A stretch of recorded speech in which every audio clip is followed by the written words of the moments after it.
It's perfect. So welcome back, everybody. My name is Lorenz Gross, and I'm part of the Smart and Sustainable Cities unit that is organizing this roundtable together with the GIZ. And I will moderate this fourth session today that will deal with the question of how to propel a successful digital transition in cities of all sizes.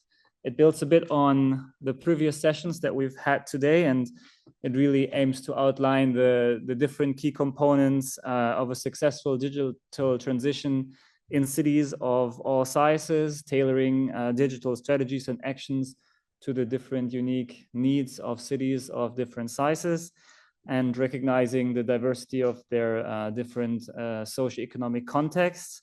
And it will also explore how to prepare cities for their digital future while anticipating potential risks and disruptions that might occur on this way. We'll focus on our discussion on three main questions that you could also see in the agenda. The first one is what defines success in the digital transition of cities? The second one is, to what extent do current digital strategies in cities either facilitate or hamper successful transition and digitalization? And the third one is how cities then can anticipate and mitigate social, economic, environmental, and political disruptions in their digital journey. And as for the other sessions, we'll of course start with the keynote speech. Unfortunately, due to the circumstances that were already outlined by Juliana with the fires in Brazil, we can't have, unfortunately, the Minister of Cities, but we have found an excellent replacement last minute, which is the Ambassador Antonio da Costa e Silva, who is the head of international affairs at the same ministry, the Ministry of Cities in Brazil, who will provide us with an overview of Brazil's effort to ensuring successful digital transition of cities of all sizes. And yeah, Ambassador, I invite you to take the floor for your keynote speech. Thank you very much. Good afternoon for you there. It's still morning here in Brasilia. First and foremost, let me thank the OECD, and in particular its Center for Entrepreneurship, SMEs, Regions, and Cities, for the invitation to participate in this fourth roundtable on smart cities and inclusive growth. As has been said, my minister, Jader Filho, was really hoping to join you online today, but he was unable to connect. So at last minute, he has asked me to represent him. I do hope I can be up to the task. Since earlier this morning, I've been trying to follow the discussion of previous panels in order to try to interact with what was previously discussed. I'm not sure it would be easy to establish a dialogue in 10 minutes with all the extremely interesting and rich interventions that preceded this final session, this final panel. Let me try to give you an overview on how we deal with the issue of smart cities from the federal government of Brazil. Bearing in mind exactly the fact that we are a federal organization and a federation that is composed by states and by municipalities, which have, most municipalities have, I would say, the main, let's say, responsibility to implement the digitalization at the local urban city level, with over almost 6,000 municipalities of different sizes in different regions with different realities.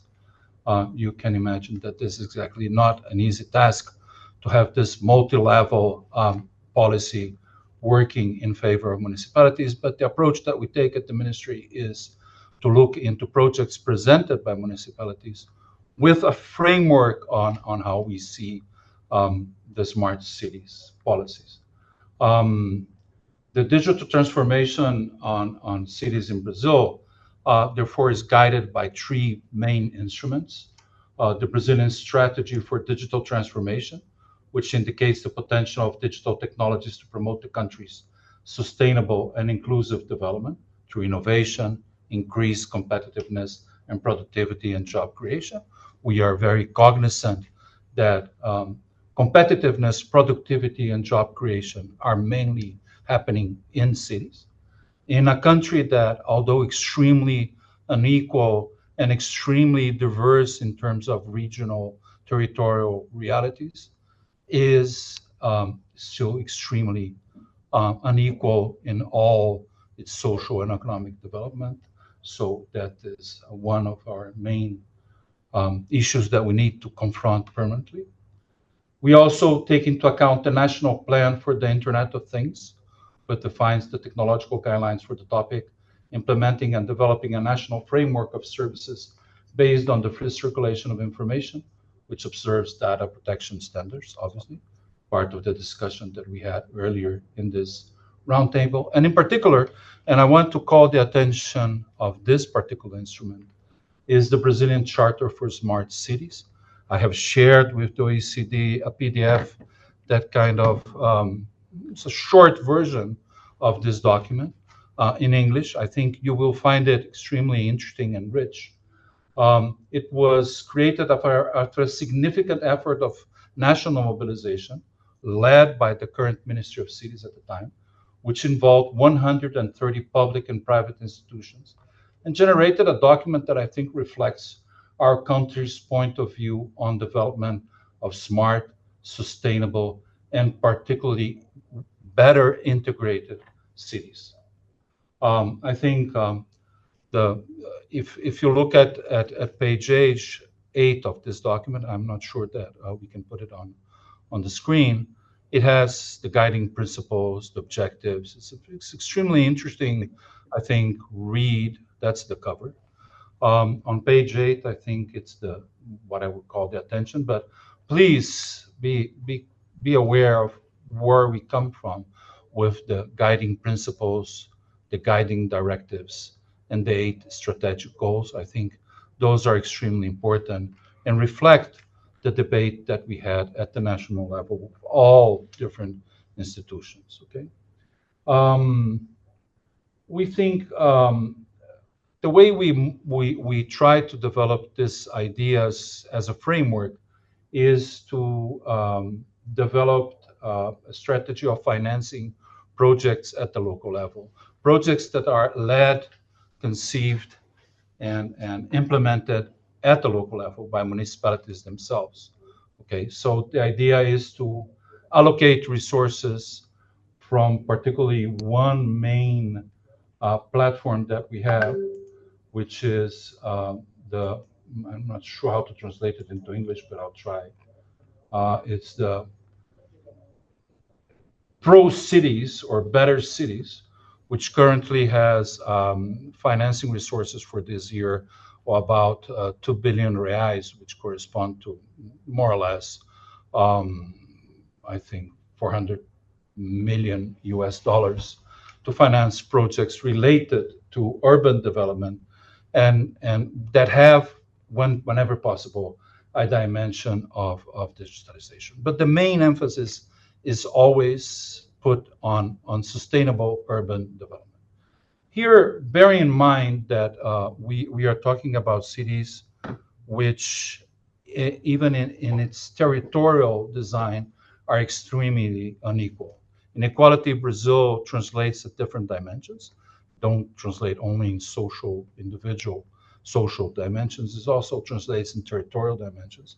We have cities, almost all our cities contain significant areas of urban marginalized areas, of precarious housing, precarious urban infrastructure, precarious public transportation. And responding to this inequality at the territorial level is a significant burden for the municipalities, for the local states, and for the federal government. So addressing this through digitalization is one of the things that we want to look into currently at this government. We try to consider the idea of how do exactly you respond with a strategy of digitalization to one part of the debate that I think is in the name of the roundtable, which is the idea of inclusive growth. And I would stress inclusiveness. So to what extent do you design policies that are inclusive in nature, particularly for those citizens that live in the most underserved areas, the most precarious areas, the most unequal areas, the most vulnerable areas. And how do you integrate different policies to make cities more equal, more inclusive, and more resilient? And how do you use digitalization? How do you use smart cities for that?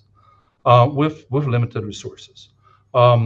We've been trying to work that out. One of the initiatives of the government has been to change constitutional requirement that allows municipalities to use funds from how do you say urban lightning, so local lightning. There is a contribution for urban local lightning, and we have changed the legislation to allow these funds to also be used to using the network of electricity for cities for other purposes, particularly administration of public services and security. It's still limited in terms of resources, but we're trying to look into policies to make this more significant to particularly to small and medium cities. I'm kind of trying to look at the watch because I have a number of other ideas. But let me finalize, and obviously, while ready to discuss with you, we're also trying to integrate the dimension of digitalization to the discussion of our new national urban development policy. This is a discussion that is ongoing.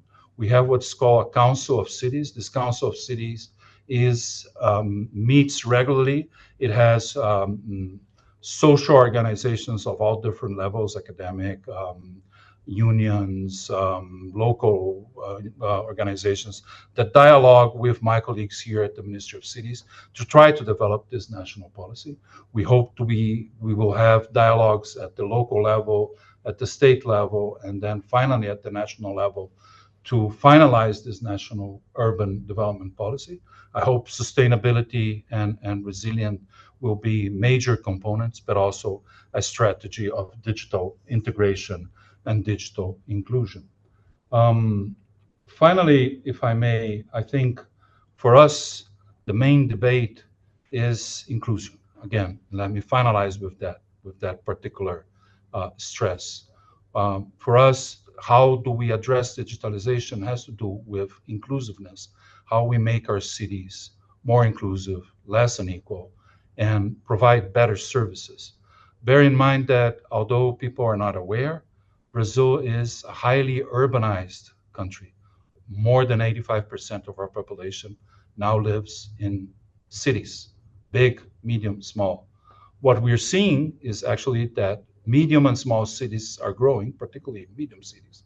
And what we hope we will try to address and deliver, including to digitalization, and obviously the experience that the OECD can bring to us would be significant, is how do we not repeat the mistakes that we have made in our big metropolis as we developed our medium-sized and small cities and as they grow. Thank you very much, and I'm ready to continue our conversation in this roundtable.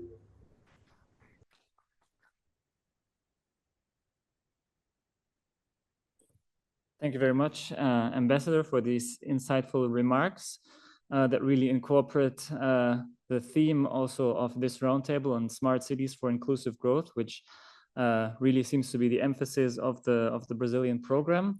I'll have a look in the room if there are already any questions for you. Otherwise, I could start with one or two. I'll give people a couple of seconds. Not yet.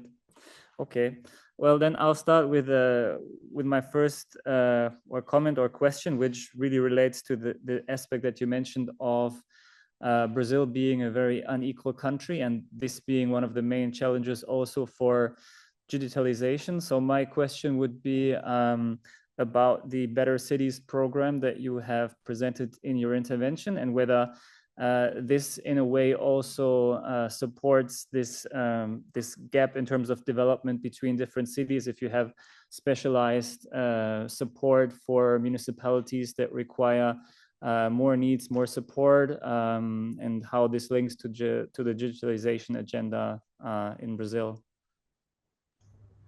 As I think I mentioned, we, fortunately or unfortunately, I'm not 100% sure, we are a demand-driven ministry. Let me explain. Municipalities actually present us the projects that they have under different programs. So the Better Cities program is one program where we allocate resources to projects presented by municipalities, okay? GIZ is a partner here in our ministry, and they know well the kind of problems that we try to develop, because what we have seen is that this demand-driven policy of allocating resources for project actually reproduces to a certain extent the inequality at the regional level, and for obvious reasons. Better structured cities are more capable of presenting better projects that then are allocated with resources. Small cities with small staffs usually have a difficulty in developing projects, or even of having the capacity, financial or otherwise, to assume the responsibility for the implementation of certain projects. So we're trying to address this by creating programs that build capacity at the local level, okay? We are using even an online program called Capacidades, okay, in plays with the word of capacity and the word city that are contained into one another, to develop programs that would allow cities to overcome the shortcoming of not having trained personnel, or overcoming the issue that I think was addressed in one of our previous sessions regarding the electoral cycle, which is part of the democratic process. And then on discontinuities sometimes of interest and programs. So we're trying to address that by building capacity, but it's not an easy task, particularly because we are cognizant that we need to address the regional inequalities. We need to address the fact that certain regions in Brazil receive less resources, even if we try to allocate them with regional criteria. So digitalization, to a certain extent at the municipal level, could be seen as one way in which we could address this shortcoming in terms of managerial capacity at the city level. We are still to develop a strategy by which we can, let's say, teach or develop similar capacities that we have at the federal level in terms of electronic government, of using digital instruments, artificial intelligence to manage cities.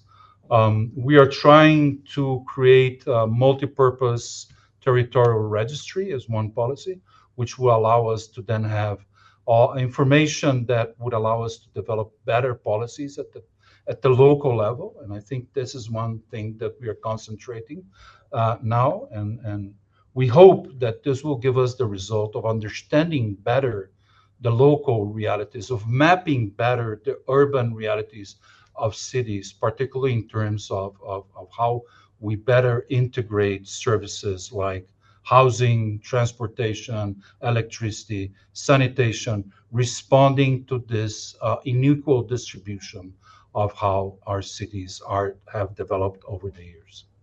I hope I have answered your question. Yes, you have. Thank you very much. Any other questions in the room?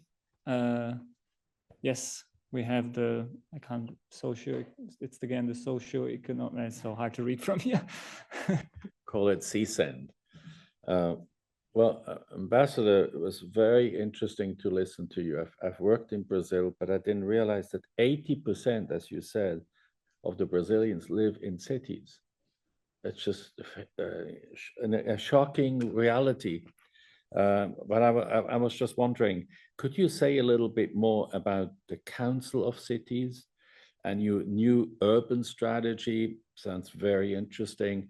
And a little suggestion, I don't know, or maybe you already have that. In Switzerland, we have a system called péréquation, where the wealthier cantons or states meet the less well-off, and they do a bit of redistribution of wealth based on the less well-off making proposals, concrete proposals as to what the wealthier could finance to help them catch up with the more wealthy cantons. It's kind of the regional issue that you mentioned, that you're very concerned about.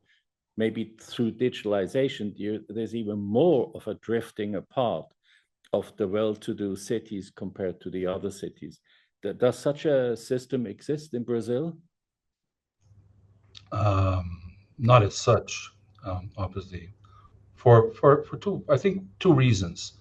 Our system, our federal system, is different from the cantonal system in Switzerland, on the one hand, in terms of responsibilities and in terms of allocation of resources. The federal government has a system of allocating taxes in terms of so there is the taxing system and the financing system at the federal, state, and local level actually has a redistributed effect to a certain extent. Okay, so richer regions actually, as they collect tax, they redistribute these funds to the territory at the national level. Okay, there are different, a lengthy process to explain. Our tax system is not exactly simple; it's actually the opposite of simple. But still, it has this effect. The problem is that because you allocate resources, particularly in terms of urban development, even digitalization of cities, any project, you allocate in terms of a demand-driven process. The main shortcoming is exactly the fact that certain cities don't have the capacity to develop better projects and a continuity of those projects in terms of their, let's say, long-term effects when you develop. And obviously, this is one thing that we need to respond. On the Council of Cities, so I don't forget your question. The Council of Cities existed before. It was created at the first government of President Lula. It was discontinued, let's call it that way, in the last administration, and we have taken it back and put it together again. It is composed by representatives of, obviously, the Ministry of Cities. We have 5 areas of concentration. We have urban sustainable development is one area. Housing is the second area. Sanitation and solid waste is the third area. And then you have urban mobility. And then the fifth is peripheries, as we call it, which actually is a new area that deals mainly with the marginalized urban territories. Okay, so the council has representatives from those areas, from our ministry, and then has representatives from society as a whole, academia, social movement, housing movements, local movements, different areas that are represented in the council, and we meet regularly at the plenary, and even more regularly there is an executive committee. Okay, to give you an idea of how the work is done, we are establishing national conferences that will meet at the municipal, state, and national level during this year and next year. We hope that those conferences will discuss at those different levels the national development, urban development plan that we want, the urban development policy, so that the urban development policy would be a social construct similar to the Smart Cities Charter. That's the same idea, creating a social dialogue that will allow us to have inputs from society as a whole, and that would allow us to have also inputs from different regional realities. Okay, and take into consideration, for instance, we've been trying to develop an SDG, measuring SDGs at the national level. And what we have found is that, for instance, how do you measure sanitation in cities that are almost all built over water? How do you develop urban transportation considerations in cities where the transportation is done just by boat. Those two realities are the Amazonian region realities.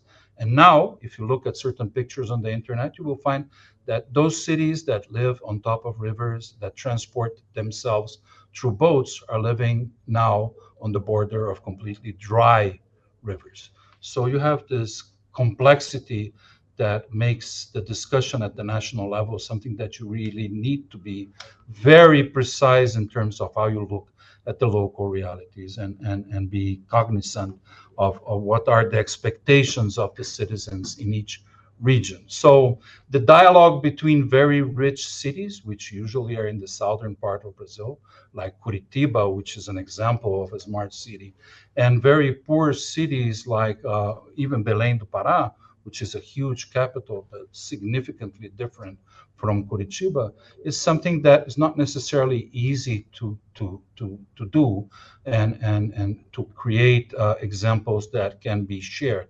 But we are trying very hard to do that, and certainly using parameters that we can learn from this roundtable and other experiences in urban policies globally would certainly help us. I hope I did answer the question. Yes, thank you very much, Ambassador. I'll have a look if there's one last question that we can take before moving into the panel. If it's not the case, we can move to the panel. So it is my pleasure to introduce our 6 panelists to you. So it's a really full panel, even though it's already the end of the day. We first have Ivan Achimovic, who's the head of project Smart City in Freiburg in Germany.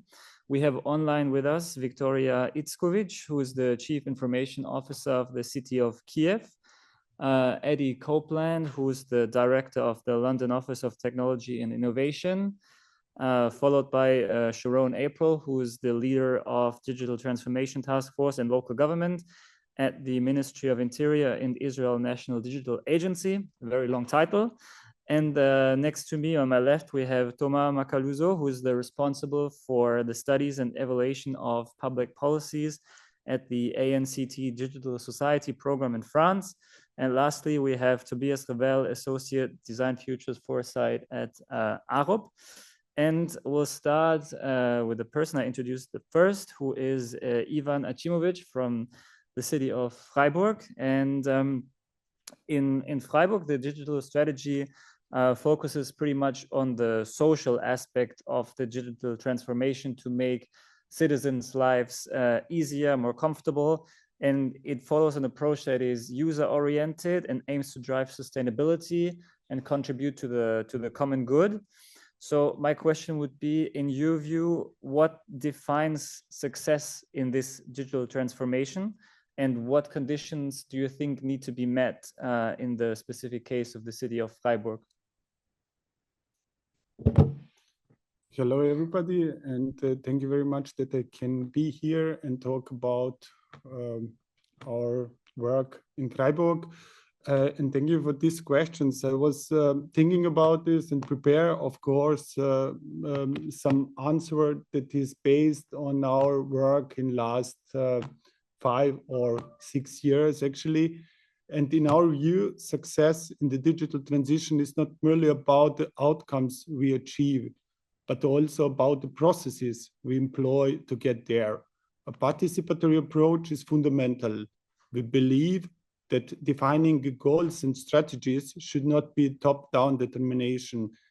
Instead, it should involve engaging in the diverse range of stakeholders to co-create a vision that reflects the needs and aspirations of our community. However, we have learned valuable lessons along this way. Initially, we did not implement enough process and structure to effectively define and measure success. Our assumption was that a successful digital transition is one that is owned by everyone. And there we are on the point of participation.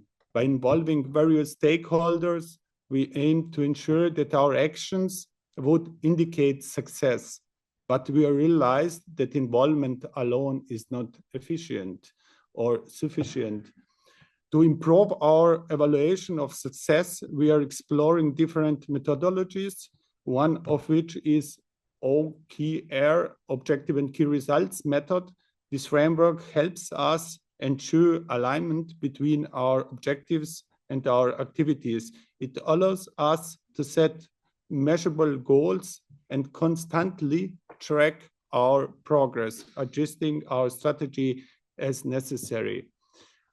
Our vision is to enhance our measurements capabilities to accurately assess the impact of our digital transition initiatives. Success for us means achieving a greater good, focusing on sustainability, user orientation, and the common good. It is essential that we not only look at the outcomes, such as how many processes we have digitalized, but also at the process of defining our strategy. Who was involved, for example, in the process, who had a voice, and who didn't. This process must be democratic, participatory, inclusive, and transparent. Additionally, a critical condition for success is the ongoing tracking of our progress, particularly through measurable key results. And that is about the method for objective and key results. For instance, we need to ask ourselves, did the technology we implemented for energy management, for example, generally reduce energy use and CO2 emission? This is particularly important for the digital transition, as digitalization is double-edged sword for sustainability. We heard a lot of today, I think. We see that in the rebound effects from efficiency gains, so we need to be vigilant in monitoring her. In summary, we believe success in digital transition is multifaceted. It encompasses a participatory process, measurable outcomes, and a commitment to the common good. We are dedicated to refining our approach to ensure that our digital initiatives truly benefit our community and contribute to a sustainable future. Thank you very much, Ivan. I think two very important points. It's not just about the outcome, but also about the process. And we need to monitor what we're doing in order to be able to measure our results and what we want to achieve. So thank you very much for sharing this experience with us. And now it is,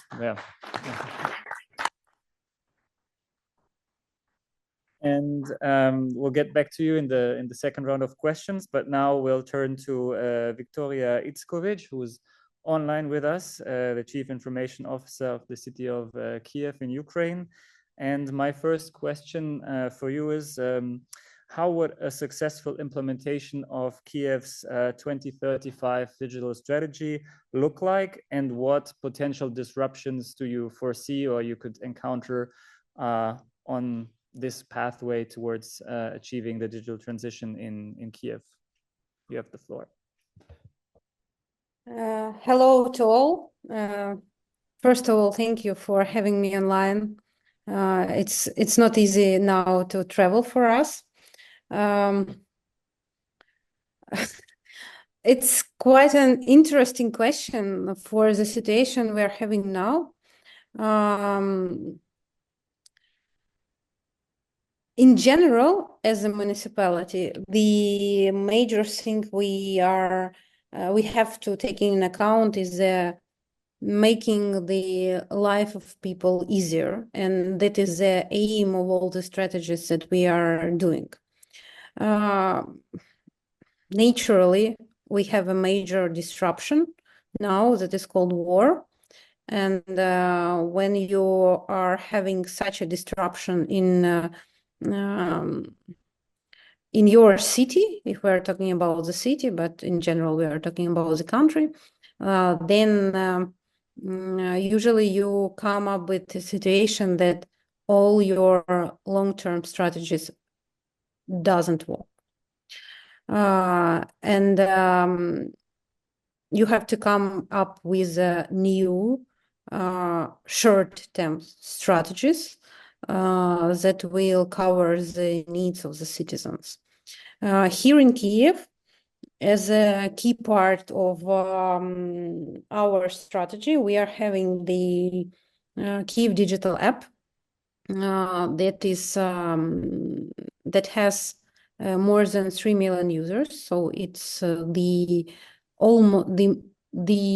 almost all adult population of Kiev city. And when the war started, we used it to. Initially, it was the transportation application. It was its anchor functionality. And we started to use it like a application to connect with the citizens to help them survive in the city in the war times. Generally, that the question that each municipality should ask themselves as we think, we can have any kind of disruption.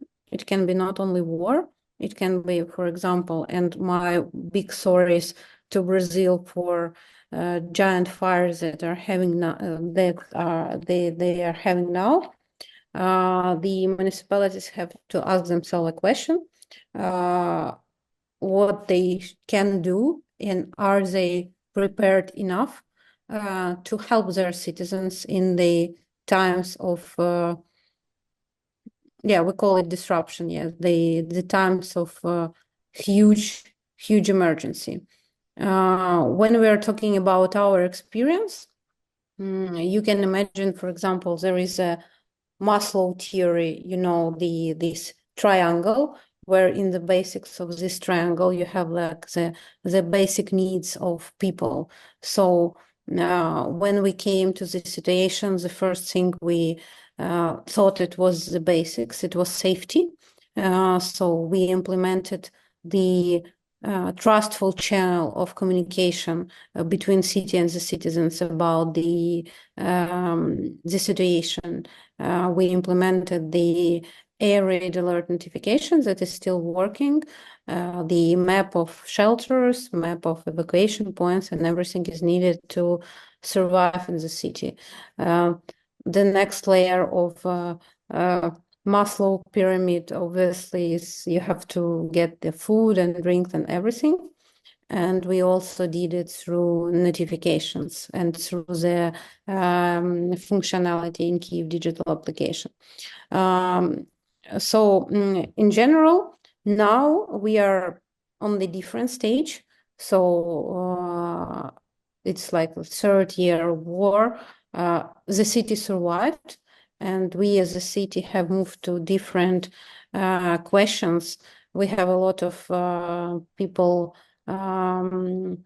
that were damaged, their houses were damaged by the war, their health was damaged by the war, and we need to help them and ensure inclusivity in our city. So we are developing the services that are needed. For example, one of the projects we're doing now is with the help of Bloomberg Philanthropies. It's the whole digital strategy of Kiev city, and particularly the digitalization of one-time financial aid. We have a lot of, because Kiev is the capital, and we have a lot of temporarily replaced or displaced people in Kiev. Also, we have a lot of people with disabilities caused by the war, and not only by the war. So our next goal and our next challenge is to ensure that they will be provided with all the services they are needed, both in the digital way. Another challenge, again, connected with the war, is blackouts. So we have a huge damage of our electrical infrastructure in Ukraine generally.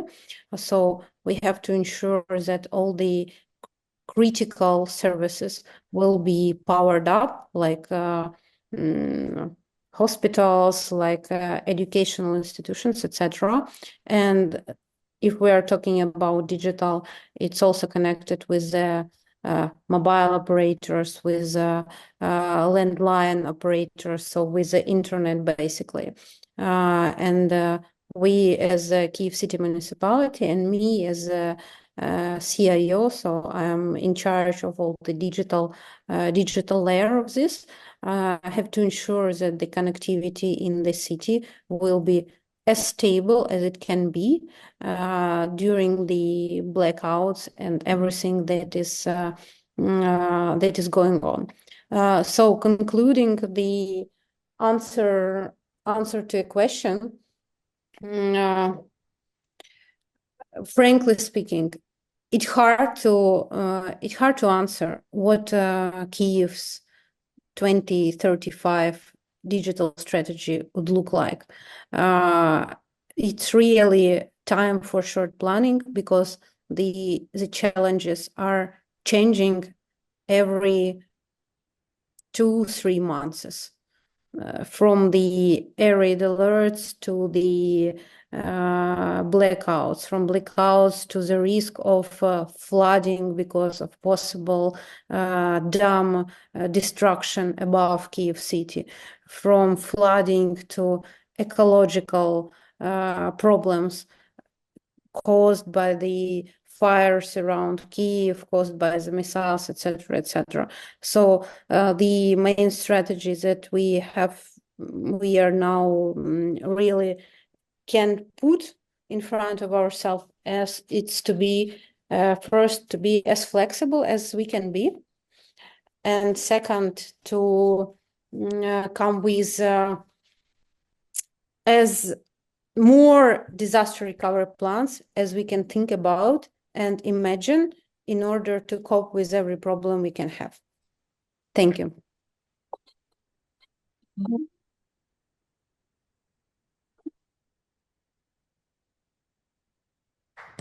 Thank you very much for this very illustrative and very practical examples that you mentioned around the topics of preparedness and flexibility, and how you transformed an app used by 3 million people is quite inspiring in such a short time frame, considering the circumstances.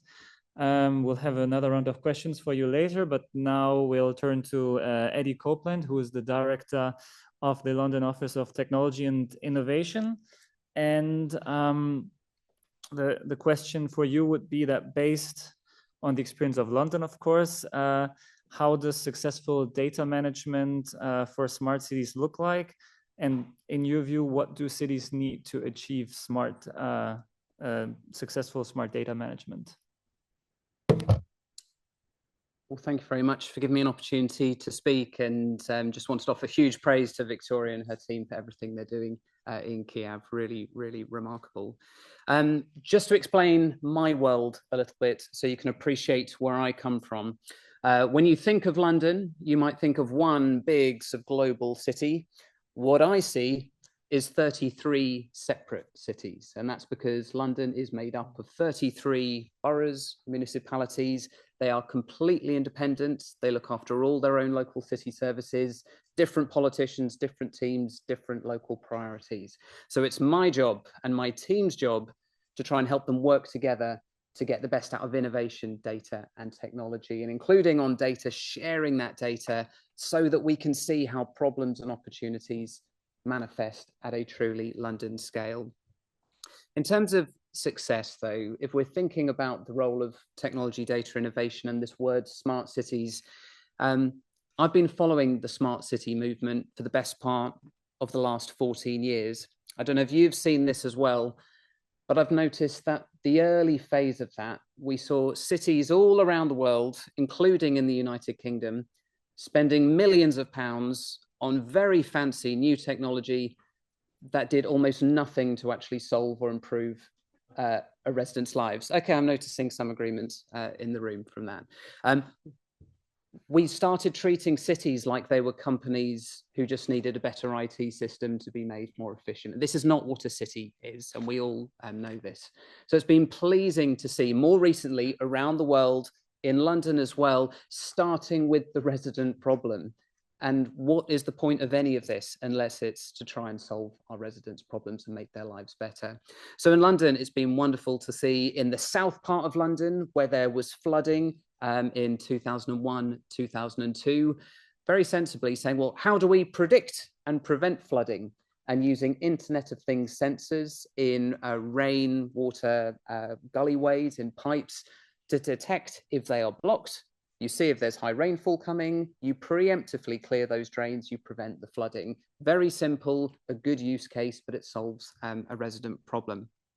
We're now deploying those same sensors in social housing. Very tragically, a few years ago in the UK, a young toddler died because of damp and mold in his family's apartment. So through breathing difficulties, he sadly died.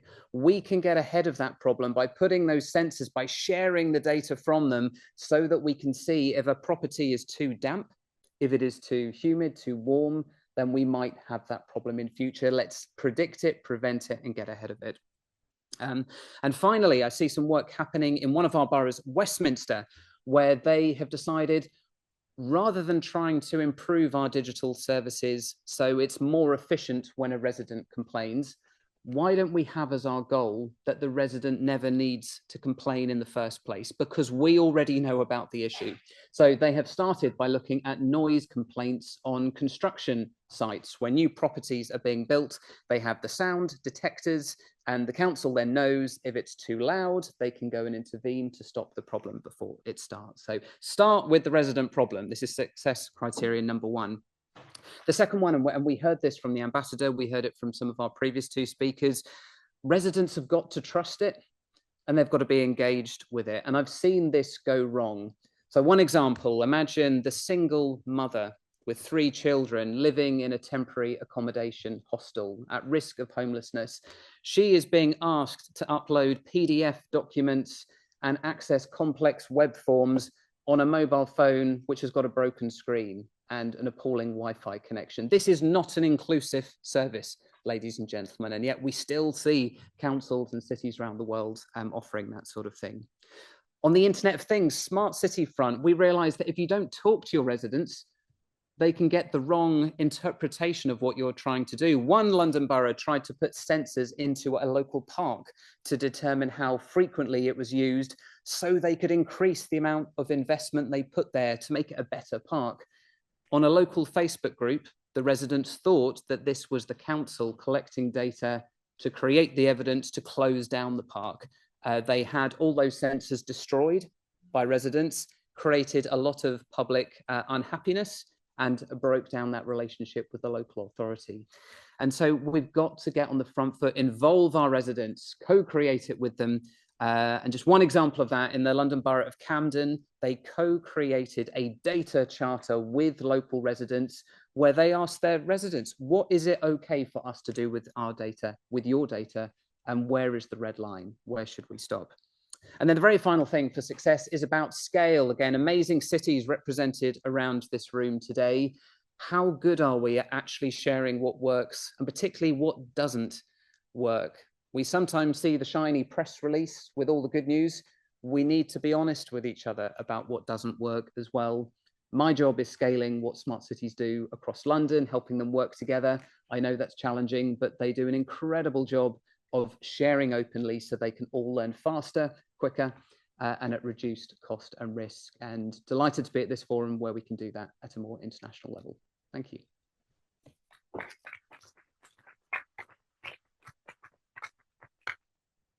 Thank you very much for these insightful points, especially on co-creation and citizen focus. And I really liked your slogan, predict it, prevent it, get ahead of it. That's a really nice one. So yeah, we can move to our next speaker from Israel. We have Sharon April from the Digital Transformation Task Force. And for her, actually, I have 2 questions. The first one is how Israel is defining its priorities towards the digital transformation of cities and the related barriers. And then the second one is how Israel is addressing the need for continuous stakeholder engagement. We've just heard from the case of London how to engage stakeholders, and it would be interesting to also hear from Israel how this is done in your case. Thank you for the invitation to participate in this important roundtable. Israel's strategic problem, I think, is facing, and I think many countries are facing, is with the large number of municipalities and its diversity. We have 259 municipalities in Israel, in a very small country. The largest is Jerusalem with almost 1 million residents, and the smallest has 100 and 300 residents. And the problem is that we have a very long tail. 50% of our municipalities have less than 15,000 residents. These are small organizations that have between 20 and 100 employees. And digitalization is something that many mayors think that it's nice to have. It's very difficult to get elected on smart, advanced digital services, much easier on a very nice park and other facilities. Lucky for us, COVID-19 pandemic was very helpful in the field because the worst nightmare of mayors and municipalities came true. Physical municipality services were closed during the closures, and suddenly everyone had to become digitalized. And what became apparent was the gap between the national and local government services, digitalized services, and between small cities and large cities, the gap were astonishing. So the task force was created, and I sit in the Ministry of Interior and the National Digital Agency. And what we've done is map, in the last 3 years, we've talked to municipalities, residents, experts, and we mapped 6 main barriers for how to, barriers to digital transformation. The first one, of course, was lack of financing, but not only that, we invested since 2017 almost 200 million shekels in digital projects, and we gave them to municipalities. And the problem is that municipalities, mostly the smaller ones, are not able to use these funds. We have an example of a municipality buying a CRM system, which is very important, but never using it because the system itself doesn't support Arabic, and the employees and residents are Arabic speakers, so they couldn't use the actual system. So it's not only lack of funding, but also insufficient use of it. The second barrier is government authority. I myself are between 2 ministries, and again, there's always the debate between centralization and decentralization. And in digital, currently it's very decentralized. Each municipality is responsible for its own digital transformation, which doesn't happen. The third barrier is lack of national standards. And we haven't until now developed transversive services. So again, each municipality has to deal with its own IT companies, and there weren't what is considered basic digitalization and what are the next levels. It was never defined. The fourth barrier is that there's a lot of bureaucracy around digitalization. It mostly is apparent in procurement processes that are not adapted to digital. For example, if there's a procurement around a specific digital system or IT system, changes in technology occur every 2-3 years. The technology is not relevant, and the procurement processes do not support, or the bureaucratic doesn't support the actual needs from the different systems.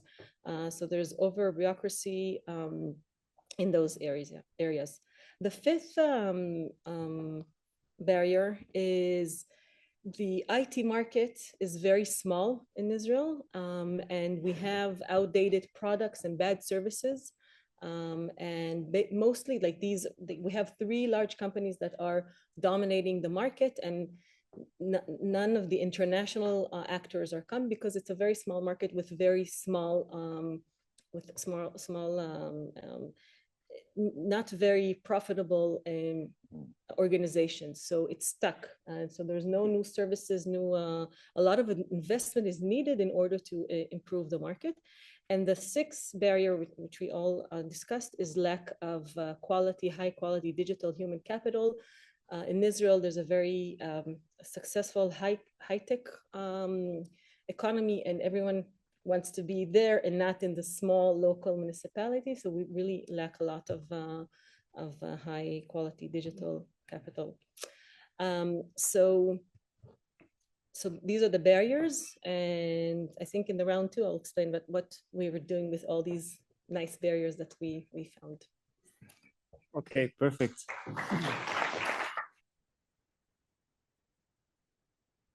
So we're looking forward to hearing about the solutions and how to address those barriers.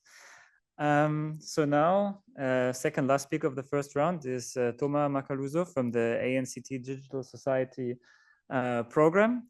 One critical concern for smart city projects, in particular the use of AI, as we heard, is the scalability and the reliability of AI technologies to drive substantial change in urban areas. If we look at the French experience, what would you say are lessons that could be learned from your experience to strengthen the digitalization of cities, to particularly enhance well-being of its residents? Thank you for the invitation.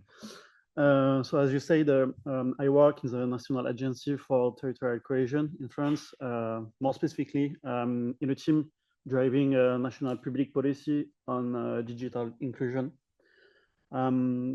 First of all, nowadays in France, the subject of digital innovations is no longer just about cities, but about territories, urban, peri-urban, and rural.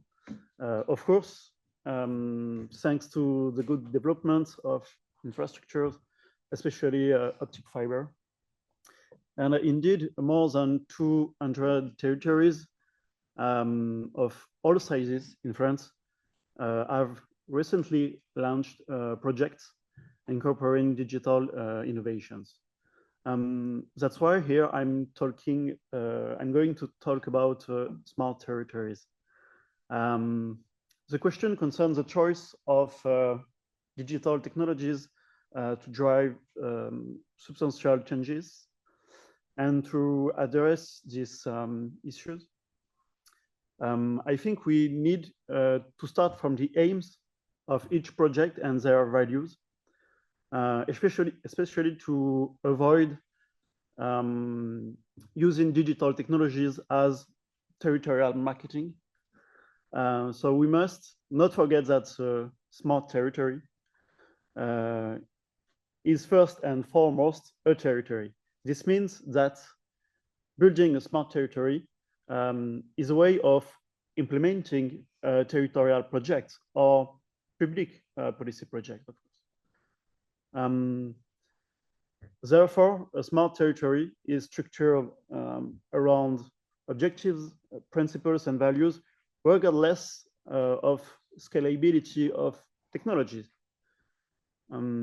It must be the result of a meeting between the vision of a political project and the digital technologies. And it is from this meeting that the choice of digital technologies must come. And it seems to me that we must keep this in mind in order to develop the digitalization of cities or territories for improved well-being in the future.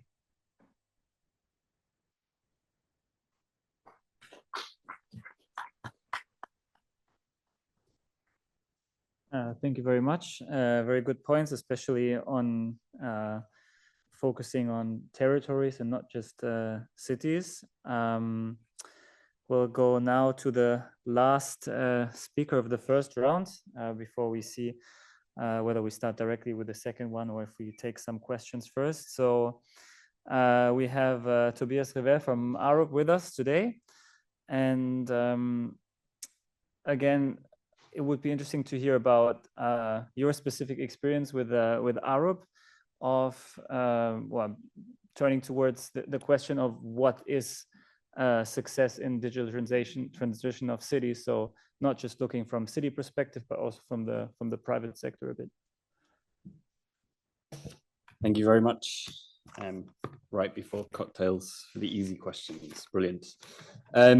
Yeah, so I think, I've come last, and I think almost everyone who's spoken has identified what the criteria for success is, whether that's a more sustainable planet or a good quality of life for people in the cities. And technology should only ever be used as a driver of those outcomes and not as an end in of itself, or we get the sort of often criticized and well-documented phenomena of cities becoming demonstrators for technological projects and things like that. I mean, a corollary to this point that we talk about a lot is this idea that I think is often misunderstood and has been in the last, let's say, 20 years or so, that technology doesn't substantially pre-exist itself, which is to say that AI and digital technologies are not inevitable. They didn't just exist in the ether ready to be drawn down. They are the products of social, cultural, and political decisions that have been made. And technologies are almost always promissory. So technologies are almost always based on what they will or could do, not what they are actually doing right now. And this has a dual effect, and we study it a lot in sort of foresight and future space. It's very hard not to look at yourself on that screen, isn't it? I'm going to try not to. The first is that it excuses failure, and we've talked about that quite a lot before. So every story of how the next AI won't hallucinate, the next AI will be more efficient, the next AI will remove all the biases in the data, the next AI will be less energy and water intensive, and so on and so forth. So it's a way of excusing present failure to justify an imaginary speculative future benefit. And the second thing it does is it forecloses alternatives. So as long as we're surrounded by promises of how this technology will make our world better, more sustainable, whatever it is, we don't look outside of that rubric. We don't explore what's outside the cone of possibility, which we sometimes talk about in future space. So the car is an easy example that was used earlier. We invest billions of dollars, let's say, every year in making greener, smarter cars to reduce the millions of deaths caused by air pollution and road traffic accidents, when the obvious solution is just to design out cars, just remove cars. And so a question that comes up in the sort of ethics of AI, and we think about a lot when we're engaging with clients, either internally or externally on projects, is not only what are the risks of a certain technological decision, but is it proportional, right? Is it actually a proportional response? And a lot of those, so is it better not to do it, for example? And a lot of those earlier points about inclusivity start to address those things, because if you're bringing in a more inclusive group of stakeholders, and that includes like some of the work we've done, for instance, on racial equity in the city, what are the barriers to access for people in terms of finance, care, language, ability to travel that bring them into citizen conversations, but also the extended stakeholders. If we're talking about sustainable development, then we need to talk about the non-humans who are going to be impacted by change, biodiversity, soil health, and so on and so forth. So as far as what success looks like, I'm a futures person, so I think far and wide. We need to think about what success looks like, not just today, but in 2-3 generations' time. What's the world that we're giving to our grandkids and our friends' grandkids? And also, what does it look like wider than the people in this room? What does it look like for the people who don't get into these spaces, and also the sort of species and natural systems that are impacted by decisions around digital technology?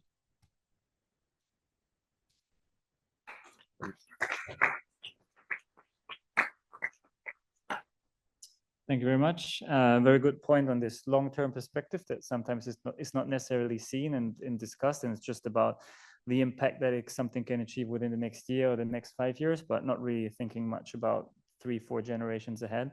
So that's very good. So now we have a 5 o'clock, and I think we can look around if there is any question yet. I see already Trade has raised the floor. Is there anybody else right now? No. Then we could start with Trade. Oh, perfect. We have the expert as well. Who was first? Ladies first. No, estou Victoria. We are bored all day worrying how to manage smart cities when there is no data or when there is the system is failure. And I think here when the situation is sad situation you're living now, that's finished. You have too much to learn us. So thank you for that. And my question is for you.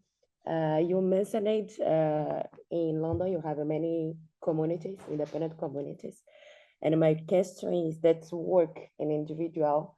What your vision about that when you look a little bit more high and you look at the national vision? You think that's work in individual or not?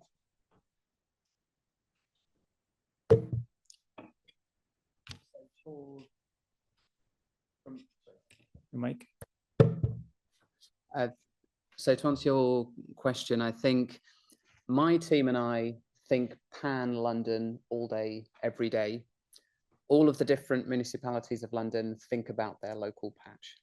And I have to sometimes point out to them, you know, flooding, you know, pollution, you know, poverty, you know, homelessness, you know, economic development, you know, pandemics. None of these things have any respect for your borough boundaries. So you've got to work together.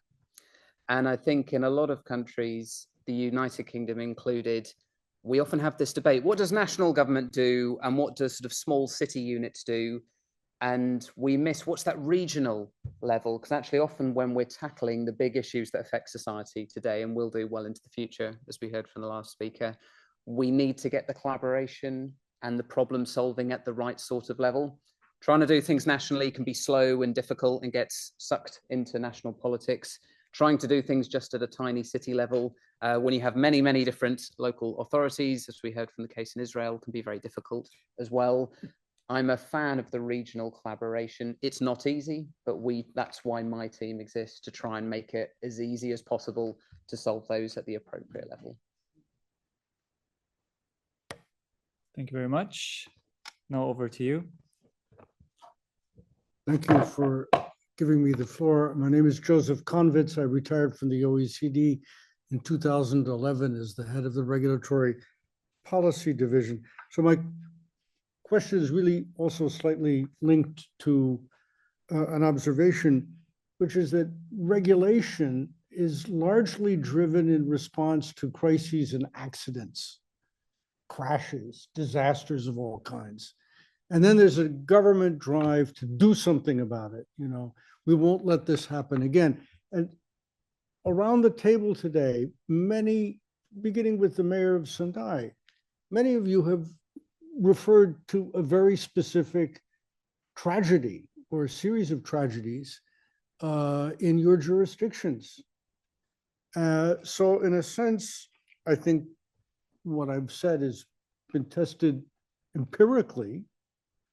A cautionary comment, which is that it takes a very long time to really get well out in a regulatory cycle, maybe a generation. If you look through banking crises, if you look through transport crises, not to have excessively optimistic short-term expectations. So perhaps Kiev going very short-term, step by step, may actually get further faster than what looks like an unsustainably long path. But my question is, most of us live in places where either the last disaster was a long time ago, or we think we're not going to face one, or it's just not the relevant driver. What do we do? How do you normalize this sense of urgency that comes when there is a disaster, and then there's a will for a certain kind of collective action? Thank you very much. Do we have anybody from the speakers who wants to react to that, or anybody else from the audience also?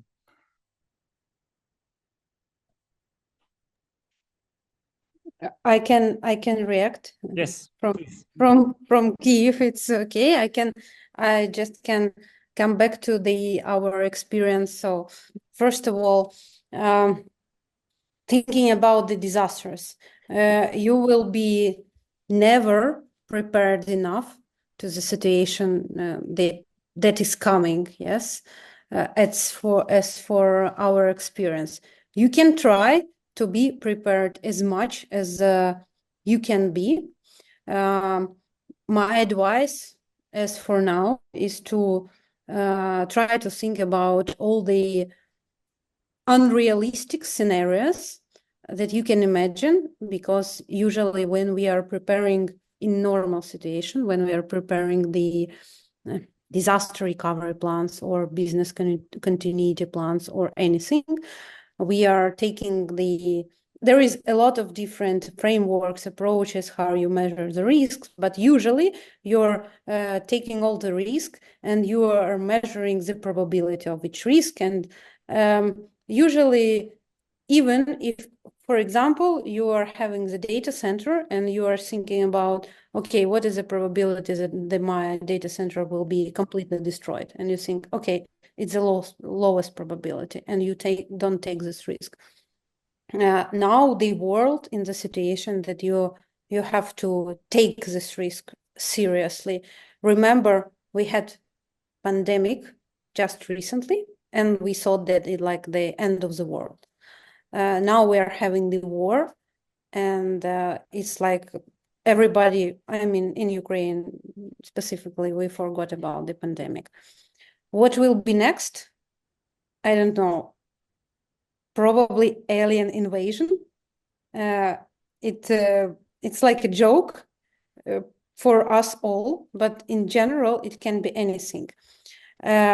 Regarding the teams that will be involved into handling the risk, again, you will never be prepared, because if something happens, something very bad happens, the people will start to protect themselves and save their life and their families, and it's absolutely understandable. But I want to put like a piece of calm into your head that you will always have people around you that will be ready to work with the situation and work with you.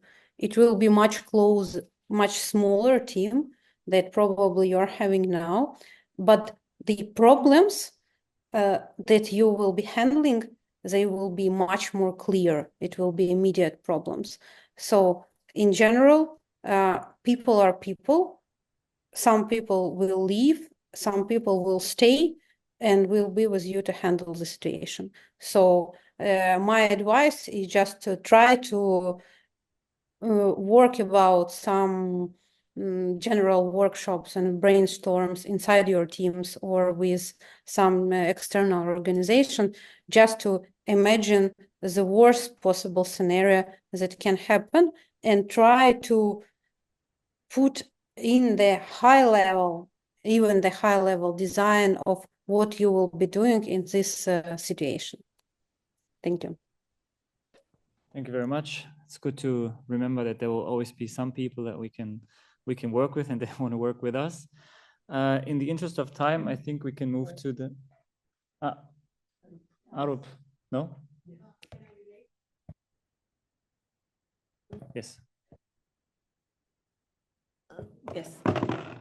Unfortunately, I have to say that the human memory is very short, and the pandemic effect, I felt it going down after a few years. So unfortunately, disasters, urgency, they again bring the focus many times needed to such topics. So I wish that on a regular basis we can all work towards it, but these crises do help to make the jumps and the advances that are needed. Thank you. Arup. In the interest of time, let's not. Thank you. Okay, because then we can Germany. It's hard to concentrate for me for the further discussion because I'm so impressed that you spent, Victoria and Sharon, also so much time with us. Your problems and your challenges are so much higher than mine. They are very, very small when I hear what you are doing, and I'm really thankful that you're here and share your experience with us. And I just, I was on LinkedIn, and the Minister of Economy talked to the mayor of Kiev and appreciated very much and said something about the Kiev, your app. And I think it's much work of you in it, and yeah, he posted how helpful it is. And I just want to say to you too, because you are in a terrible war situation, that we all wish you the best to come out of this terrible situation.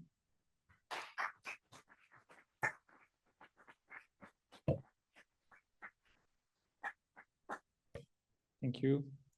Now we'll turn to the second round of questions. We still have about half an hour before we can move to the conclusion and to the cocktail. So we'll start again with Freiburg. And the second round of questions for you would be also about how you are planning to mitigate different political, social, and economic disruptions in your digital transformation process. And also, how do you ensure that your strategy remains adaptable? We've heard of the case of Kiev. Of course, the city of Freiburg is a very different case, but I think the adaptability in general is very important, especially on the topic of digitalization. So it would be interesting to hear a bit more from you about that. Thank you for this question. And also, yeah, it is very difficult to stay on small problems that we have in Freiburg in comparison to this colleague from Kiev. And I stay on the theme of digitalization and transformation. And it is important to acknowledge that fully anticipating political, social, and of course, economic disruptions is nearly impossible due to the dynamic and complex nature of the digital landscape. And in Freiburg, we recognize that failing to plan is a sense planning to fail. And it is somehow very difficult for German mentality.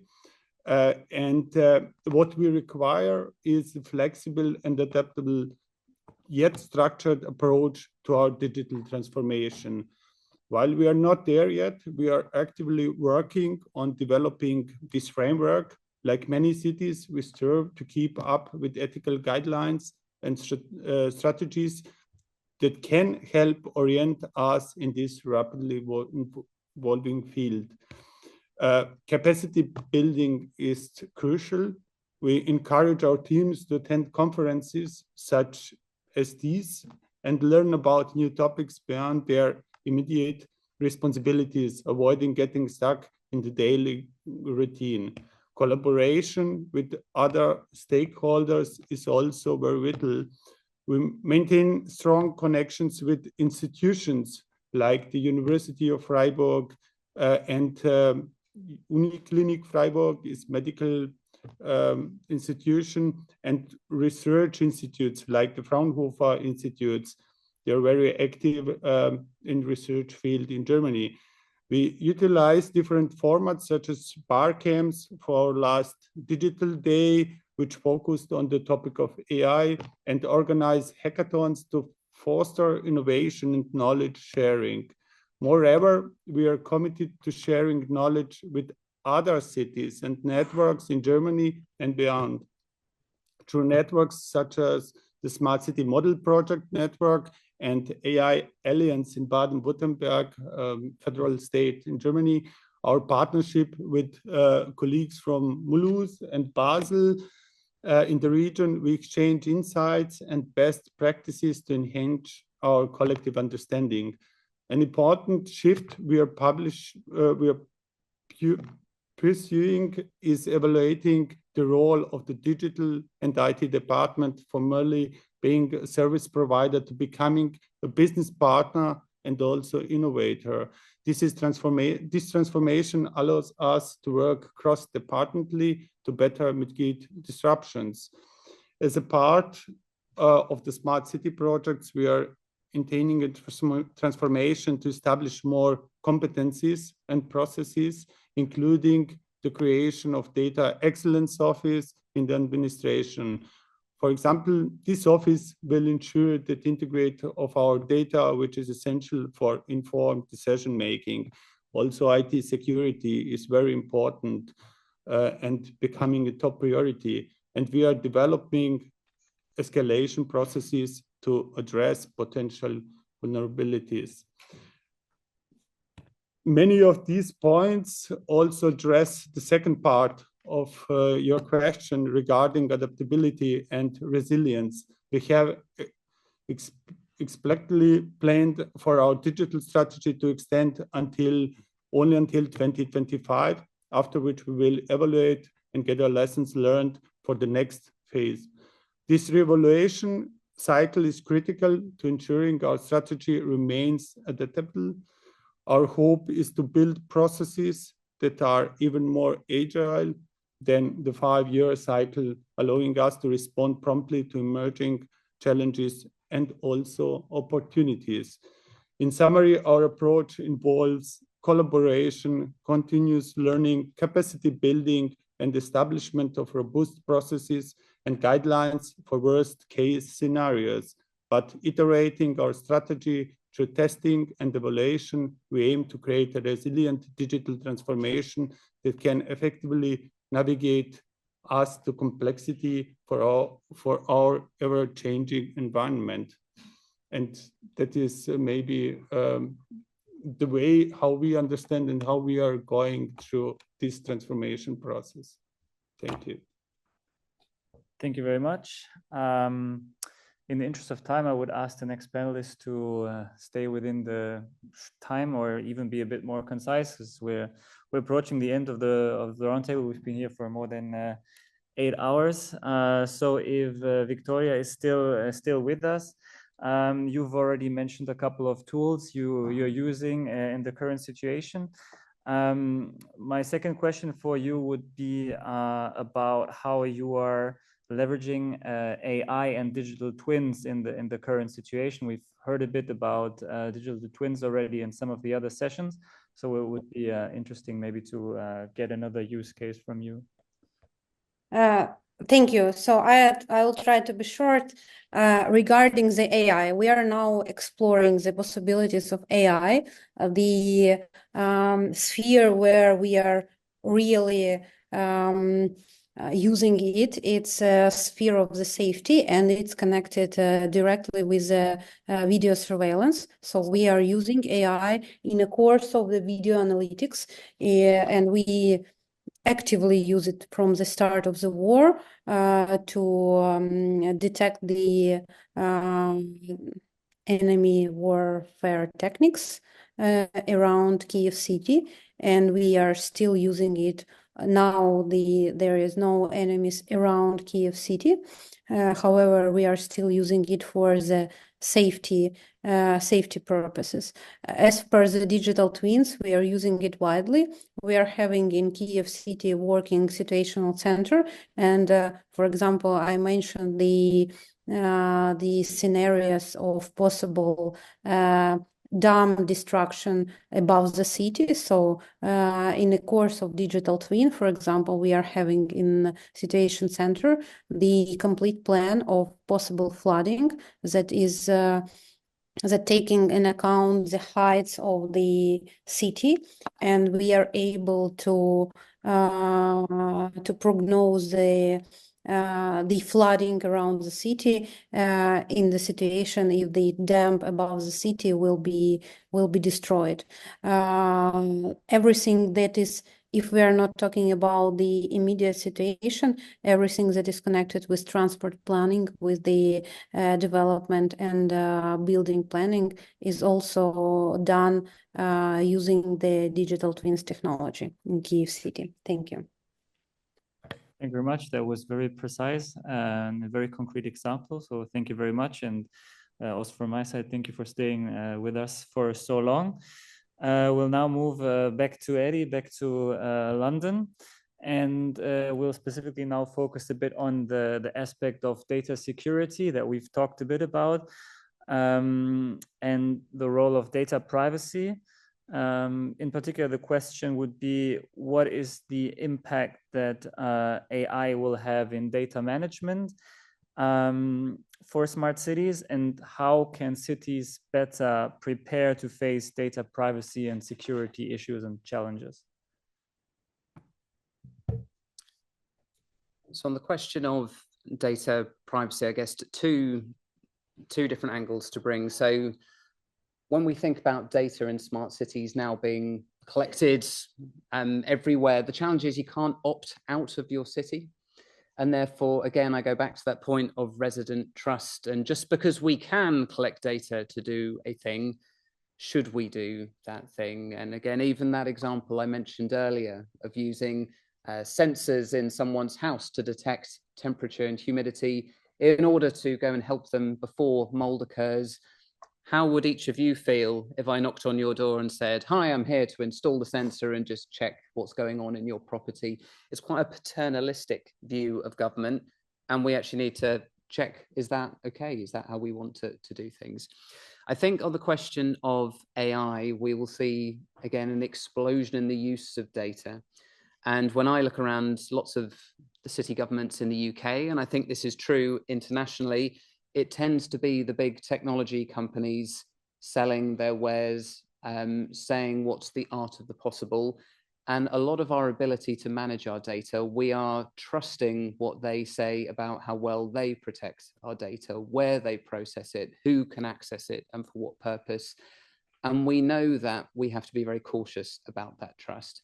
And so it's been interesting. This morning I've spent with the technology office of the city of Paris, and they've very taking seriously where data is managed, particularly in relation to AI, and I really applaud that.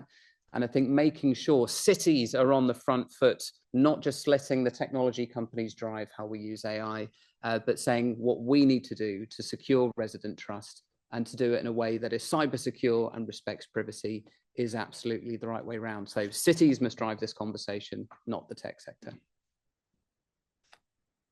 Thank you very much for this very clear message. We'll now get back to Sharon, Israel, for her second round of intervention.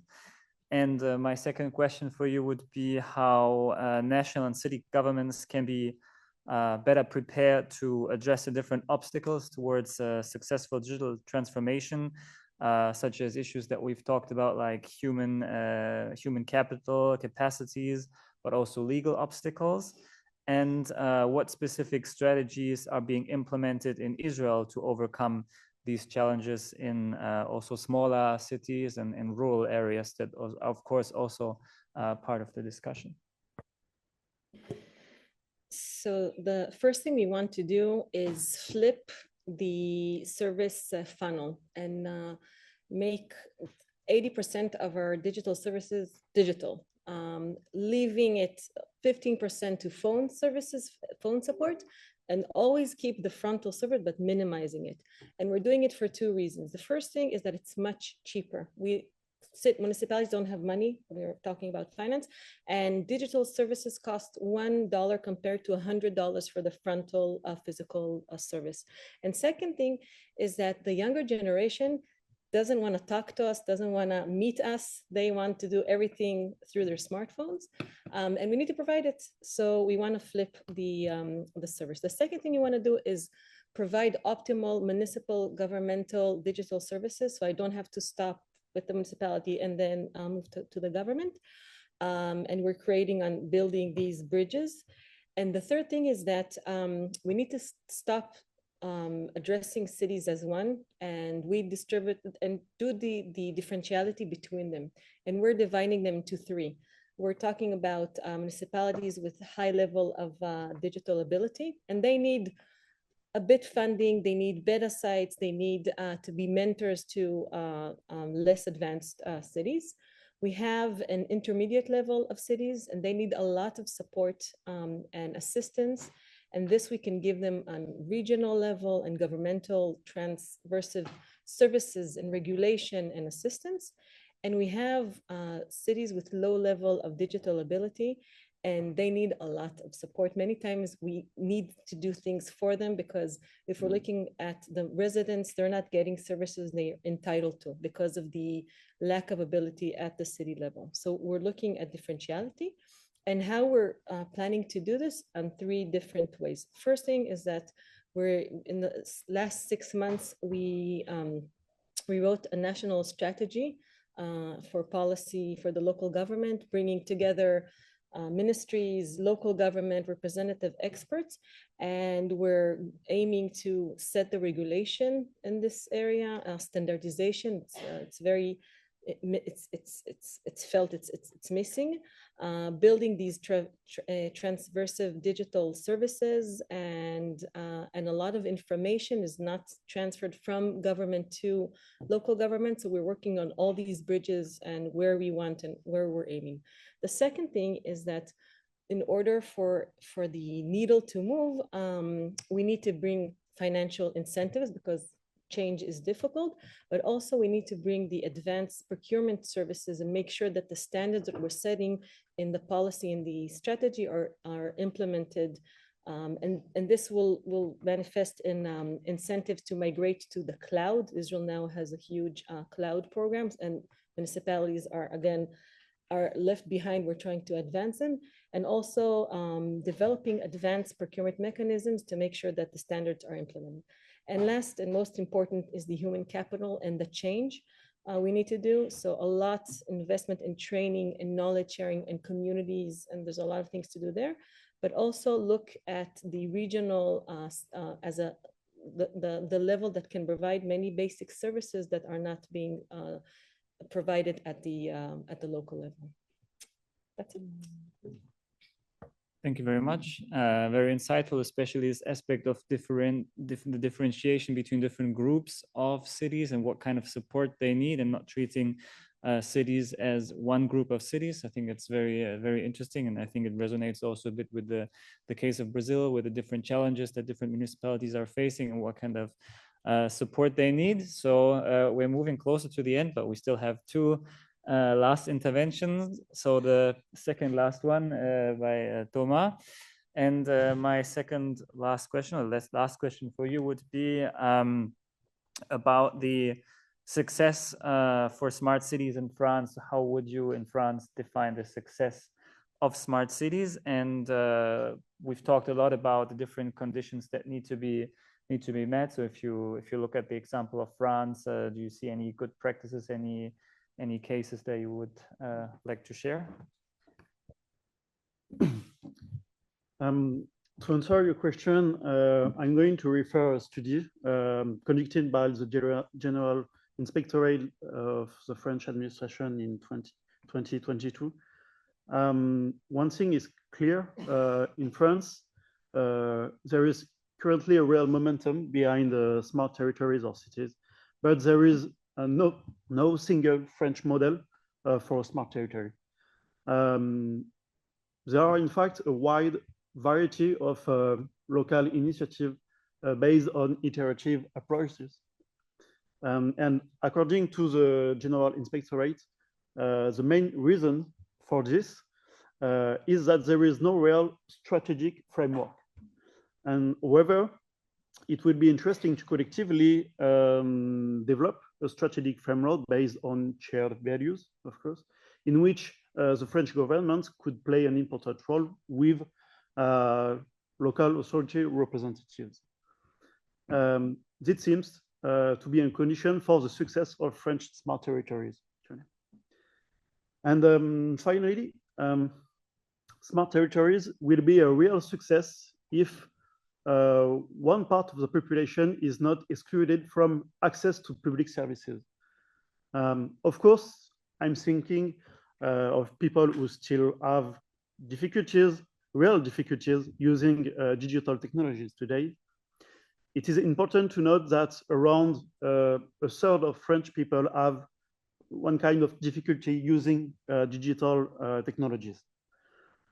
So smart territories must take this into account, especially for access to public services. Improving well-being in the future must be accessible to everyone. To achieve this, digital inclusion initiatives from local authorities and digital companies with the support of the French government need to be implemented with digital mediation facilities also. Thank you very much. So good to hear that there's another kind of aspect of social inclusion and equality that needs to be considered. And then we'll now turn towards Tobias for the very last intervention of this panel before moving to the conclusion. So you have the pleasure and the honor to answer to the last question, which is how cities can anticipate and mitigate all these disruptions that we've talked about in the digital journey, what you see as potential solutions, and also what kind of support mechanisms cities need and what mechanisms they could benefit from to face these. So you have the floor for the final intervention. It's almost cocktail time, folks. Yeah, so I when I saw this question, I mean, the word that I thought was a bit out of place was mitigation. I think, you know, given the context of Ukraine, national crises, extreme weather events, we're through the looking glass on mitigation now and into resilience, which is a combination of anticipation and adaptation. So being able to prepare for the potential of future shocks and then how you adapt to those future shocks. A really concrete example that comes to mind is we're doing a lot of work with the Welsh government at the moment, because the Welsh government have a thing called the Future Generations Act, which means that even though they're dealing with live issues like flooding, they have to do it in the context of what the impact of any decisions made are on future generations. I know I mentioned future generations earlier. I've got other things in my bag as well. I just brought that up twice.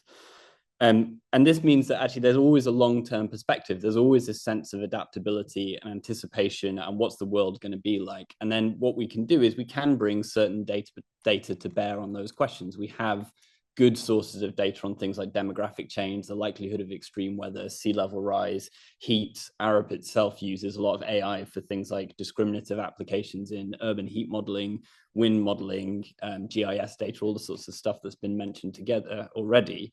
And if you can bring that data to bear to build a picture of what the world looks like in 10, 20, 50, even 100 years, which is totally possible, you can then start to fill in the gaps with your citizens and your stakeholders about what do you need to have a good quality of life in that world? What's fun in that world? You know, what gives people hope? What gives them anxiety and that type of thing? So to use the Welsh example again, we did a project with them about future flood resilience. And although that ultimately ends in a series of policy changes and investments and bits of research and technical intervention, what was really important was how do we find a way to make sure that everyone in the country, as best as we could cover it, sees a role for themselves in that future world, whether they're an international student studying at a university, whether they're an upland farmer, whether they're a hotel owner on the beachfront. How do they get a sense that that world is real and is really coming, and they have a role to play in shaping that world in some way or another, whether it's, you know, starting to learn about new farming practices, thinking about who their future customers might be, thinking about the things they might study and the skills they might pick up, whatever it is, but bringing that inclusive long-term picture together so that you can say, we can't predict what will happen, but we know there will be extreme events and we can anticipate and begin to adapt for those events and build a culture of anticipation and adaptation, which is the main thing, not becoming sort of complacent about everything being someone else's problem. Thank you very much. I see that the ambassador is still with us. In case you have any final words you want to share before we go to the conclusion. No final words. Happy cocktail. Okay, perfect. Yeah, then we can move to the concluding remarks of today's very long discussion. We've been here for the entire day. And we will first hear from Renate Mitterhuber, co-hosting this event today with the OECD, to offer us some final thoughts about what we've heard today, what we've learned, and what we can take from the discussion. The floor is yours. Yes, thank you so much, but it's hard to wrap up an 8-hour day, so I will be short. First of all, thank you so much, Cesar, to be the co-host for this event. It was very fruitful, and I'm very happy to be here with you in this place. Thank you so much. Yeah, I would like not only Asisa, but every one of you who enriched today's event with your innovative projects, valuable thoughts, new ideas, and forward-thinking approaches. Of course, thanks also to your team, the OECD Center Entrepreneurship teams of you all moderated in a very nice way, and with their question, the discussion was always ongoing and a very fruitful discussion. I would also like to acknowledge the contribution of our partner cities from the Connected in Europe network. They are all in the room, a program of our German Federal Ministry for Housing, Urban Development and Building on cross-country municipal cooperation and learning about smart cities.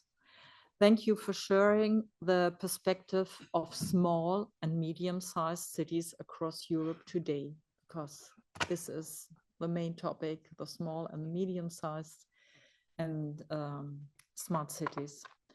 The Roundtable has given us an excellent overview of the challenges we still face, but above all, much inspiration for solutions and new approaches for the sustainable development of our cities and communities.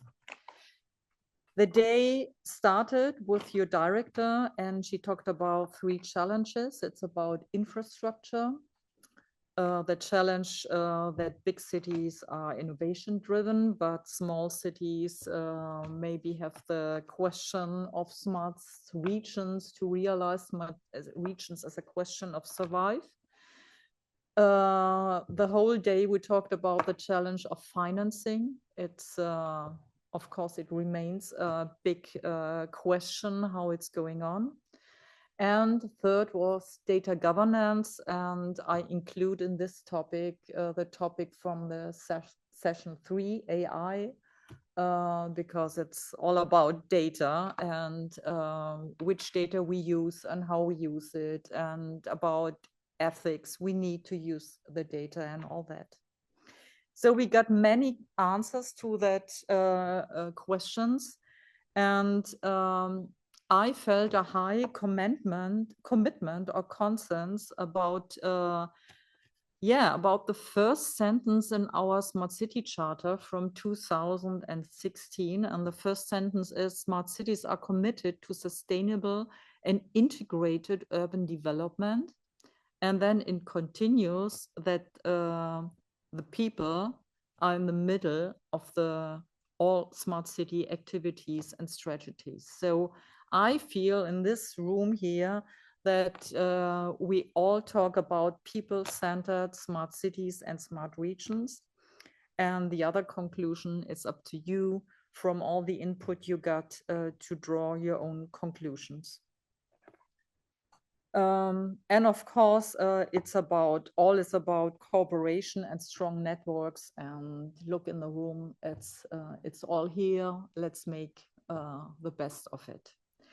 One note on how to follow up on today's inputs and results. I invite you to make use of the International Smart Cities Network my ministry has set up.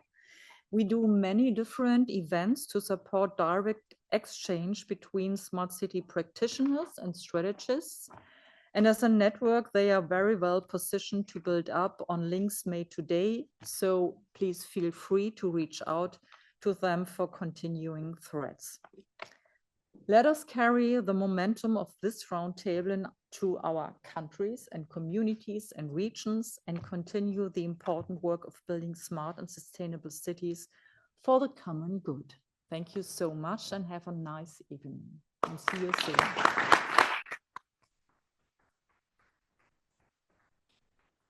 Thank you so much, Renate. And I have 3 good pieces of news for you. The first one is that I promise this is the last intervention. We've been saying last for a while, but this is the last one. The second one is that I promise I'm not doing a summary of what we discussed. We'll have actually a set of, as we usually do after these roundtables for those who attended past editions, proceedings, and even better than that, we usually share the draft proceedings with those who attended the meeting in case you wish to make adjustments or add links to what is happening in your respective countries. So I won't do a summary, but I would like to emphasize three main takeaways that I think can shape some of the ways forward we'll do. And the last one is that at 6 p.m. you will be seated and having the cocktail, which is just around the corner, and that gives us an ambitious target. What I would just like to say in the conclusion, and that's a bit of a strategic reflection we had with the team and with many colleagues in-house at the OECD, because as you know, we are in charge of cities and urban policies, but there's in this place a very multidisciplinary approach to digitalization and its implications in public policies. And there are many colleagues we are actually working with in-house on this issue. We're a bit at a midpoint in the journey. If we look a bit backward, 4 or 5 years ago, when we set up this roundtable on smart cities and inclusive growth. And I think there are quite promising insights from what has come out of the conversation today that can help us reroute a bit the thinking going forward. The first roundtable for the dinosaurs that actually attended it at the very beginning, I think that was back in 2019, was very much about setting the rationale for the work and for a multilateral intergovernmental organization, economic organization like the OECD to work on that topic in a landscape that we know very well is crowded and atomized and has dozens and dozens of structures and institutions that have been thinking about smart cities. And at the time, we established a bit of a triangle on what would be the value added of the organization, looking primarily at the role of national governments in that enabling process, in that upscaling process, and a lot of what we've heard today in that bottom-up, but also some of the top-down framework conditions echoes this shared responsibility across national and local governments to get smart cities right. A second angle was very much about the measurement, the evidence of whether beyond specific smart cities projects, policies, strategies that are shaping smart cities are delivering the intended outcomes and shifting a bit that narrative, like our colleague from London said earlier, from what used to be back in the 1980s, 1920s, a supply side, private sector driven trend, IBM, Cisco, whereby, you know, we come to the city and we tell you what your problem is, and nice, we have the technical solution to your problem. And I think it was not overstated what you said, into something that is really people-centered, user-centric, and that aims to solve very specific problems. So comes the discussion on whether are we actually achieving to solve the specific problem? And that's why the second roundtable was very much devoted to measurement and a measurement framework that can enable us against the backdrop of well-being to figure out whether policies are delivering intended goals. And then there was a side conversation also on the split incentives or unintended consequences, and many of you have touched upon that today.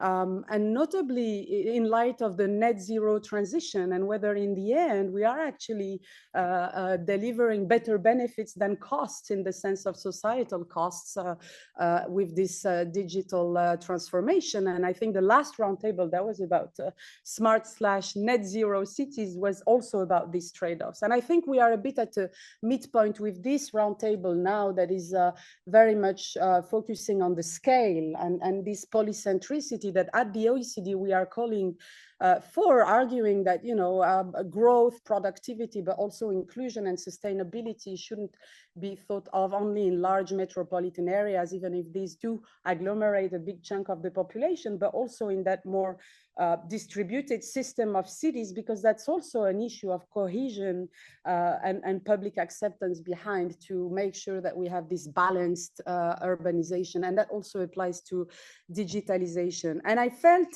today I had three really striking observations that came out of the conversation that make us think that there's maybe something we can dig deeper around this scale issue and that triangle somehow between the people, the places, and the firms. The first one is that Many of you did say money continues to be a problem, but that's definitely not the only problem or not the problem. Some of us even said we are rich, we have absolutely no money issue. I've been working with cities for over a decade. It never happens that we see a city I have no problem related to money.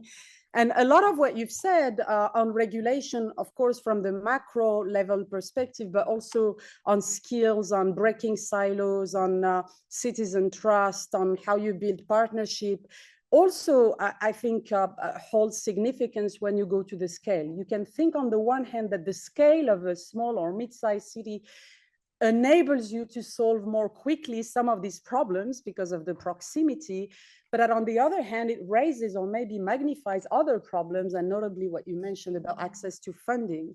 So I think there's really something there that we see in other mega trends, not only digitalization. When you look at the climate trend, we see that the skills gap are the prominent issue and obstacle in many, many places across the globe.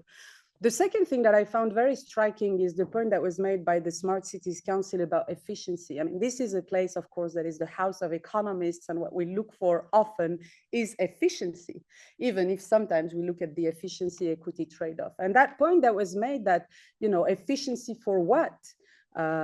Should we not revisit our sense of purpose or our value system? A very provocative statement saying maybe we should work 2 days a week and then the rest of the time then we take care of our parents or do other things that then save health expenditure or other types of investments. And I think that conversation around efficiency is I love to think that it's starting to happen also in the post-pandemic, where we've seen that the physical proximity was somehow partly substituted by a digital proximity that has prompted many, many, many citizens to rethink the way they live, the way they move, the way they consume, and that maybe we don't all have to do the same thing at the same time in the same way as we used to in the past, and that also drives a new form of spatial equilibrium that we're trying to look at the OECD, a new geography of housing, where again, intermediary cities are getting a lot of traction because of that digital revolution and the way it's shaking somehow the spatial equilibrium. So there's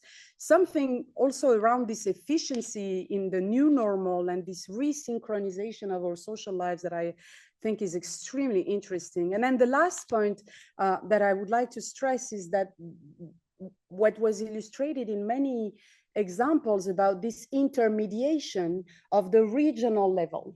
That there is something between cities and the national government. And of course, this is the place and the directorate where we work is all about regional policy. Regions that we know are less vocal than cities in the global arena. We hear about mayors, you know, all over global agendas. We don't hear often about governors or those running the lenders or state secretaries or more and more, but not to the extent we do for mayors. And we see in OECD countries in particular that regions, whether we're talking about lenders or states or provinces, are holding very critical competencies, for example, when it comes to economic development, which in this new reflection around the future of industrial policy, competitiveness, etc., also has implications on places, but also on regional inequality and what was said earlier, and definitely this role, this intermediation, which I was happy to see with the Committee of the Regions also facilitating that conversation on the AI Act at the EU level, is probably something that is untapped between let's say the level of cities and the level of national governments. And it's not just an asymmetry of information and knowledge issue, it's something also that builds around the political momentum. So I think, and that's something where I think with the infrastructure we have in place, the statistics, the networks of regions that we facilitate in this place, we could probably facilitate in that intermediation. So, I mean, that was very inspiring. I'd like to thank you all so much for your time. We had over 7 hours of discussions, 150 participants, more than 20 countries represented, more than 20 cities represented. And it's been really illuminating to hear what works. I also take your point, and I spend my time saying that to my team, actually, that we should do more to understand what doesn't work. That's not in this setting. It's very hard to find people that come and tell you we've invested millions and billions. It was a total disaster, but we have other mechanisms, more closed door, more intimate, more Chatham House, where we facilitate also these conversations around failures, which I think are really a learning exercise as well. And I would like really to thank you all. This is not the end of it. As I said, you'll have proceedings for your comments. We're also developing a new stream of work on AI for sustainable urban development. If some of you are interested, do get in touch. If some countries or some institutions are interested in hosting the next roundtable, do get in touch. That will be in a year, which gives us a bit of time to prepare it. And my final word, if you allow me, is for the ministry, the federal ministry, BM, WSB, and for GIZ, that have been really amazing partners in shaping this agenda. I think they can be thanked. And alongside all the speakers, and notably, I empathize with what Renate said, those that are going through a very difficult time these days. Many thanks to our colleagues from Ukraine, from Israel for being with us in the room, but from also Japan, Korea, and all the countries that are here today with us. And lastly, to the team. Of course, the team that you saw, because they played a specific role in the roundtable, Stefano, who's the architect of this work, Lawrence and Oscar sitting at the table, but also the team that you didn't see. And often you don't see them because everything is running perfectly. And that's the team that is sitting at the back there. Lucy, Aline, Mana, Nanami. I mean, big thanks to all of you. You've been amazing. And with this, I give you 4 minutes back of your time on the road to the cocktail, which is just on the right, and see you in a while for drinks.